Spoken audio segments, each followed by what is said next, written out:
Hello and welcome. Today, we embark on an incredible journey through history, exploring the surprising story of Portugal. This small, seemingly marginal nation, perched at the edge of late medieval Europe, would unexpectedly ignite an age of globalization that continues to shape our world. Imagine the late 15th century. Poor and small, Portugal was far from the center of power. Yet, its seafarers possessed unique skills in navigation, cartography, and open sea sailing, forged along their long Atlantic coast. This expertise, combined with a precocious sense of national identity, set the stage for something truly remarkable. The world was about to be profoundly surprised. In May 1498, Vasco da Gama's arrival on the Indian coast was so unexpected it strained belief. A Venetian diarist, Girolamo Priuli, heard a garbled rumor about Portuguese caravels reaching Aden and Calicut, mistakenly attributing the feat to Columbus. Priuli's initial reaction was a mix of shock and disbelief, writing, "This news affects me greatly, if it's true. However, I don't give credence to it." This captures the world's first response to a seismic shift. Gama's voyage finally shattered the ancient authority of Ptolemaic geography, which had wrongly depicted the Indian Ocean as a closed lake. Though Columbus often dominates the narrative of the Age of Discoveries, the largely forgotten role of the Portuguese in ushering in the early modern era was immense. For a century, they pioneered connecting the hemispheres, giving people a new understanding of their place on the planet. Alongside the Age of Columbus, there is an equally significant Vasco da Gama era of history. Gama's epic rounding of the Cape of Good Hope was the culmination of 60 years of relentless effort. The search for India wasn't always straightforward. It initially involved slaving and a hunt for gold, a period that has largely dismantled Henry the Navigator's reputation as a founding father of scientific exploration. Nevertheless, decade by decade, the Portuguese systematically worked their way down the west coast of Africa. They meticulously explored its great rivers and mapped the intricate coastline. Lisbon, with its open access to the sea, became Europe's window to a world beyond itself. These African voyages transformed Lisbon into the essential hub for new ideas about cosmography. The exotic produce unloaded on its shores, from spices and slaves to parrots and sugar, conjured up possibilities of distant lands and immense wealth. By the 1490s, as Columbus ventured west, Portuguese navigators finally decoded the complex South Atlantic winds. This 60-year apprenticeship, slogging down the African coast, allowed the Portuguese to develop a revolutionary methodology for knowledge acquisition. It was based fundamentally on first-hand observation. They became truly expert observers and collectors of geographical and cultural information. Their efficiency in this regard was remarkable. They scooped up local informants, diligently employed interpreters, and committed themselves to learning local languages. They observed with a dispassionate scientific interest, drawing the best maps they could, and constantly refining their deployment of diplomacy and violence. Astronomers were regularly sent on voyages, and the collection of latitudes became a state enterprise. All this valuable information was fed back into a central hub, the India House in Lisbon. Here, everything was meticulously stored under the Crown's direct control to inform and guide the next cycle of voyages. This feedback and adaptation system proved highly effective, fueling a rapid expansion in cartographic knowledge. The Portuguese were not just exploring. They were systematically building a global understanding. Following Gama's momentous arrival on the Malabar coast, the Portuguese immediately put this accumulated knowledge to excellent use. Within just a decade of their explosive entry into the Indian Ocean, they had a remarkably accurate understanding of its vast 28 million square miles. They grasped its major ports, the rhythmic patterns of its monsoons, and its vast navigational possibilities and communication corridors. They developed a clear comprehension of the ocean's choke points and swiftly constructed a geostrategic vision for controlling them. Under two truly inspirational leaders, Francisco de Almeida and Afonso de Albuquerque, they built a prototype maritime empire. This innovative model would go on to form the template for much of European colonial expansion that followed. Lacking the human resources to hold vast territories, their empire strategically relied on establishing fortified bases at key points around the ocean's rim. These strongholds were dependent on mobile sea power and formidable ship-borne cannon for their defense and influence. They acquired vital locations, such as Mozambique on the Swahili coast, Ormuz at the mouth of the Persian Gulf, Goa, and Malacca on the Malay Peninsula. Each of these was a critical hub in the vast long-distance trade networks that moved goods between Egypt and China. The Portuguese advance was astonishingly rapid. In the year 1500, they accidentally discovered Brazil, having already reached Newfoundland and Greenland previously. They seized Goa, which would become the seat of their Indian Empire, in 1510, followed swiftly by Malacca in 1511. Albuquerque wasted no time, dispatching embassies to Burma, Thailand, and Sumatra in that same year. By 1512, they had reached the fabled Spice Islands. A first European mission seeking diplomatic relations with the mighty Ming Dynasty in China landed at Canton in 1516. Their reach continued to expand. They stepped ashore in New Guinea in 1525 and made landfall in Japan in 1543. It is even possible that they were the first Europeans to visit Australia. Portuguese navigator Fernando de Magalhães, known as Magellan, led Spanish ships that achieved the first circumnavigation of the world, although he himself tragically died during the voyage. In a mere 50 years, Portuguese mariners had touched every continent on Earth, with the sole exception of Antarctica and possibly Australia. This was an unprecedented explosion of global exploration and connection. The primary impetus for this incredible burst of exploration was encapsulated in the very first words, spoken at Gama's landfall. When asked why they had come, the man sent ashore, João Nunes, famously replied, "We came in search of Christians and spices." This highlights the dual motivation that would intertwine throughout their expansion. A religious mission, aiming to outflank Islam and convert new populations, coupled with the relentless pursuit of commerce and trade. Within the Indian Ocean, the Portuguese forged a formal empire. This was largely achieved through a combination of calculated violence, shrewd diplomacy, and legitimate trade.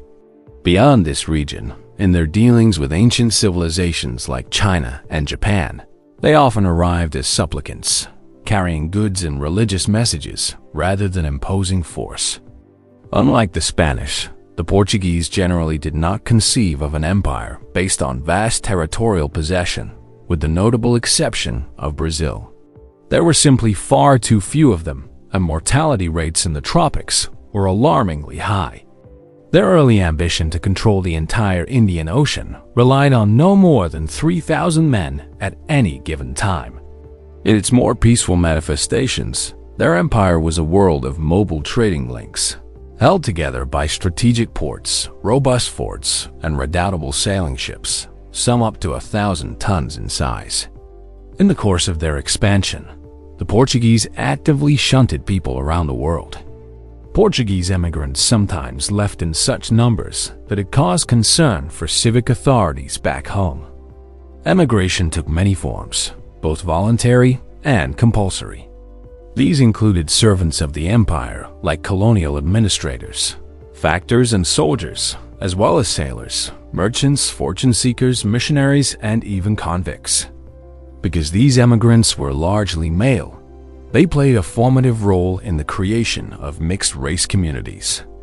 In Goa, this was even a matter of state policy, where men were encouraged to marry local women, leading to the emergence of a unique Luso-Indian society. A distinguishing characteristic of the Portuguese diaspora has been the widespread creation of Creole societies across the globe. The willingness to explore, to push beyond the limits of the known world, manifested in many different ways.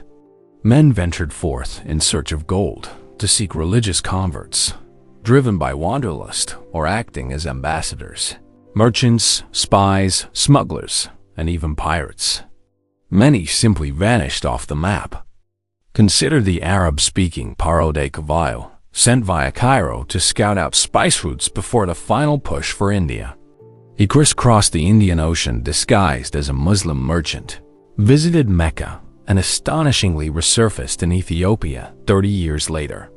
Bento de Gais, traveling as an Armenian, departed Goa in 1602 and took 5 arduous years to reach China by traversing the Himalayas. Pedro Teixeira achieved the remarkable feat of traveling upstream the entire length of the Amazon River in the 1630s. During the same period, Jesuits reached Bhutan and Tibet. Missionaries were particularly indefatigable travelers and dedicated language learners. By the mid-17th century, they had baptized probably over 1 million people from Mozambique all the way to the Far East. They enjoyed particular success in Japan, creating around 300,000 converts. However, their activities eventually incited a wave of xenophobia, leading to their expulsion or death. Luis Vaz de Camps, whose epic poem The Luciads created a founding mythology for the heroism of exploration, exemplified the sometimes desperate qualities of Portugal's adventurers. He was perhaps the most widely traveled poet of the Renaissance.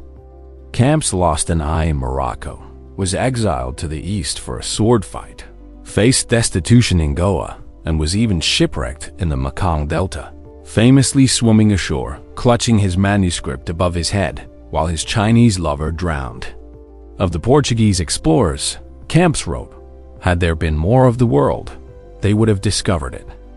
However, the Portuguese were also pathfinders in some of the bleakest aspects of European expansion. They are credited with inventing Atlantic slavery, tapping into an ancient existing trade in black slaves from sub-Saharan Africa. They began bundling captured people into cramped caravels back to Portugal from Senegambia as early as the 1440s. The chronicle account of human beings unloaded onto an Algarve beach in 1444, under the gaze of Henry the Navigator, stands as a chilling founding text for Europe's transatlantic slave trade. The descriptions of their anguish are heartbreaking. As the numbers grew, the techniques became industrialized. Soon, enslaved people were arriving in Portugal, piled up in the holds of ships, 25 or 40 at a time, badly fed, shackled together back to back. The Portuguese became Europe's largest importer of captured human beings. By the mid-16th century, probably 10% of Lisbon's population were black slaves. But it was with the settlement of Brazil and the immense demand for labor in its plantations and gold mines that transatlantic slavery truly exploded. The trading post of Omina on the coast of Ghana, initially a center of the gold trade, tragically transformed into an efficient holding pen and point of departure for tens of thousands of people. They exited through the door of no return onto ships colloquially referred to as coffins. A horrifying 50% of those forced onto these ships died in transit. Over 300 years, between 3 and 5 million people were forcibly moved to Brazil alone, representing a colossal involuntary migration, a dark stain on human history. The slave ships were an inevitable breeding ground for disease. But the wider mobility of the Portuguese themselves contributed significantly to the spread of pathogens around the world.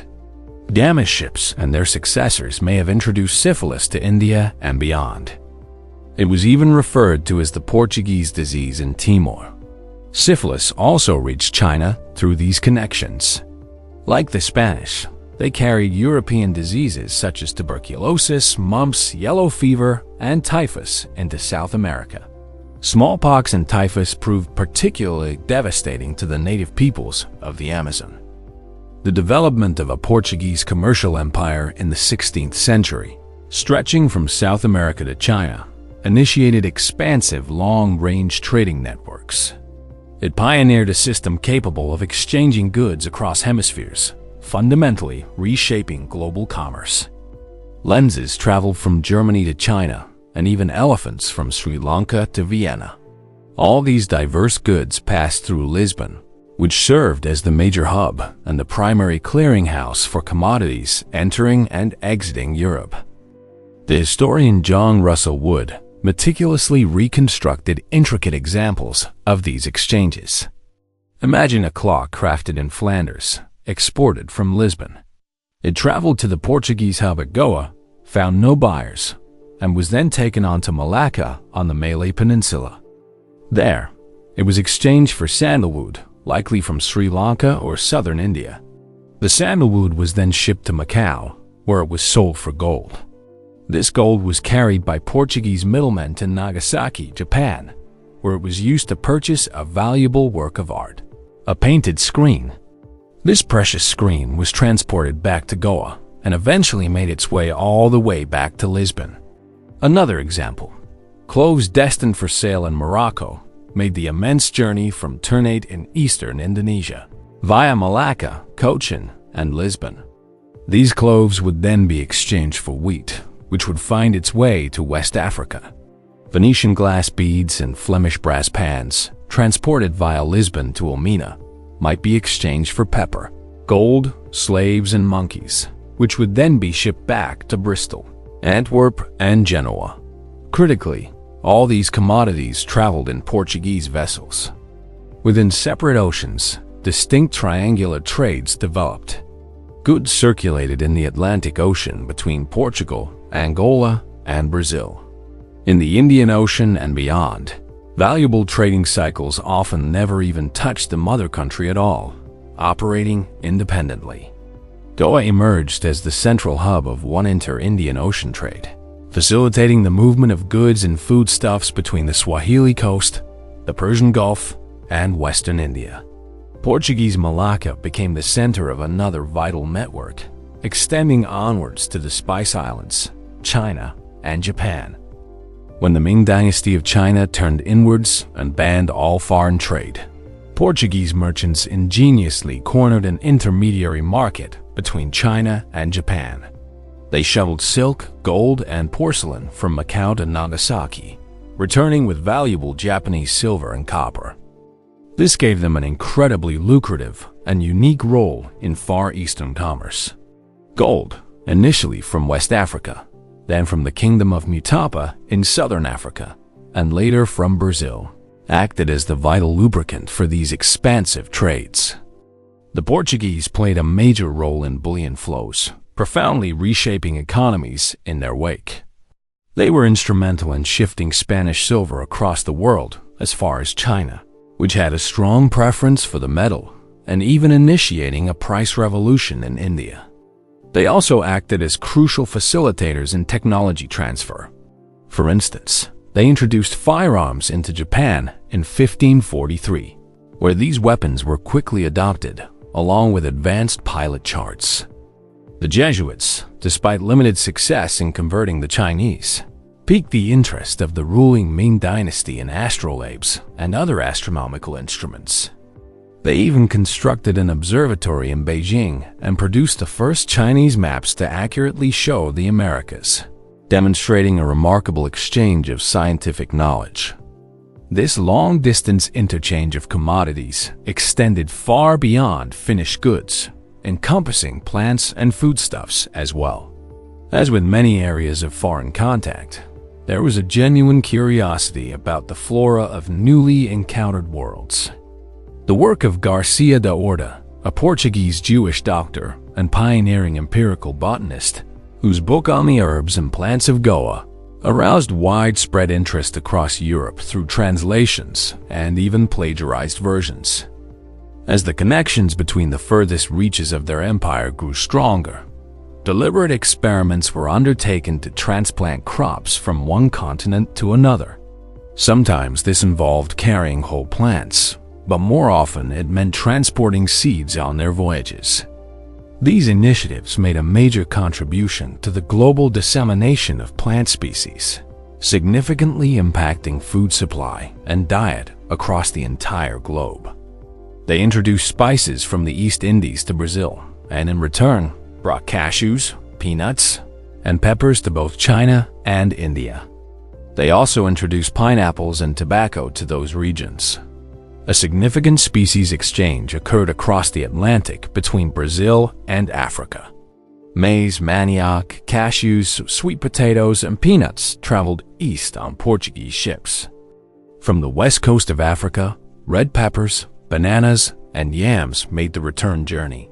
From Portugal itself, vegetables, citrus fruits, and sugarcane reached the New World. The Jesuits even sent Chinese boars to Portugal. Culinary influences spread too. Phyllo pastry from North Africa contributed to the samosa in India and the spring roll in China. Rhubarb came to Europe from South China, and satsumas from Japan. Genetic material was quite literally being shunted around the world. The intense interactions between the Portuguese and other peoples generated an immense quantity of information. The first century of Portuguese discoveries saw a successive stripping away of layers of medieval mythology about the world and the previously accepted wisdom of ancient authority.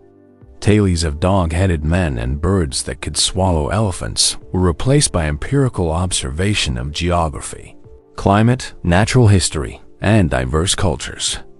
This ushered in the early modern age, driven by direct experience. This period stimulated the production of a vast and varied output of written material. This new knowledge rapidly seeped into other European languages. By the 1600s, influential writers such as Richard Hakluyt and Samuel Purchas were actively transmitting Portuguese knowledge into English. If the Portuguese meticulously described what they saw, they were also, in turn, seen as objects of curiosity, fear, and wonder by the peoples they encountered. The Sinhalese, for example, were perplexed by their endemic restlessness and their unusual eating habits. They described them as a very white and beautiful people who wear hats and boots of iron and never stop in one place. They eat a sort of white stone and drink blood. The Japanese keenly scrutinized the Nambanjin, or southern barbarians, so called because they arrived via Korea. They scrupulously illustrated Portuguese ships, their ballooning pantaloons, and strange hats in comic detail, often lampooning their mannerisms and their large noses, as well as the distinctive appearance of the tall, black-robed Jesuits. Across the vast trading world, images and artifacts of the other reflected a nascent trans-hemispheric awareness. Many cultures the Portuguese visited began to produce fascinating hybrid works of art. We see the Madonna and Child depicted as Chinese figurines, or intricately carved ivory boxes from Sri Lanka that blend Hindu deities with representations of European kings and images inspired by Dürer. Portuguese nobles appeared in palanquins in Goan art, and their ambassadors were featured in Mughal miniatures. Benin bronzes depicted Portuguese soldiers armed with muskets and crossbows, and carved salt cellars were topped by miniature European ships. Much of this art also held religious significance. The missionary fathers worked tirelessly at presenting Christian concepts in local idioms. From as far away as China, blue and white porcelain was produced bearing the arms of Manuel I, clearly showing artifacts created for distant European markets. A great deal of this exotica, alongside foodstuffs, ethnographic specimens such as captured slaves or emissaries, plants, and animals, eventually made its way back to Europe.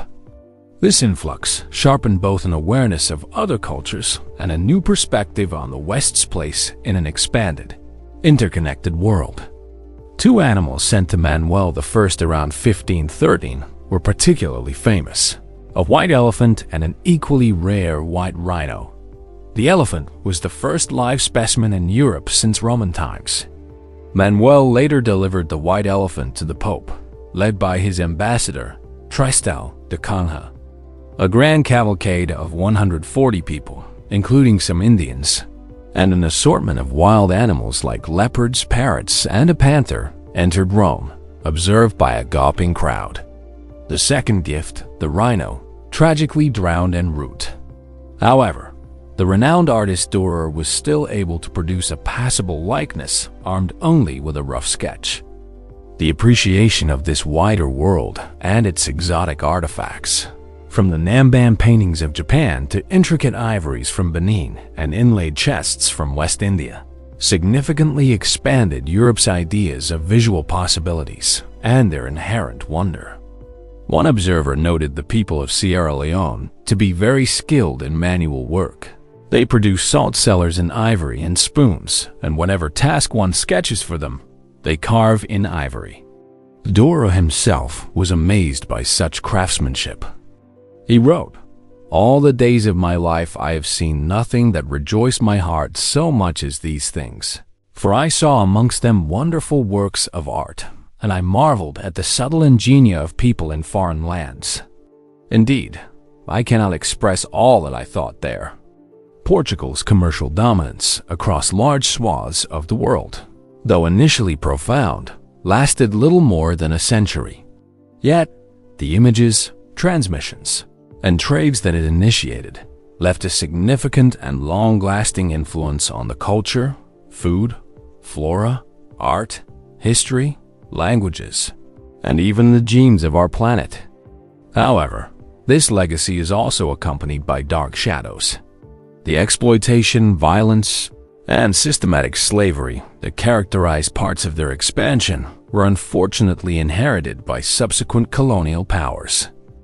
When the Dutch later began dismantling Portugal's spice empire, they discovered that Portuguese was the common language of commerce, a lingua franca, stretching from China all the way to Brazil, compelling them to adopt its use.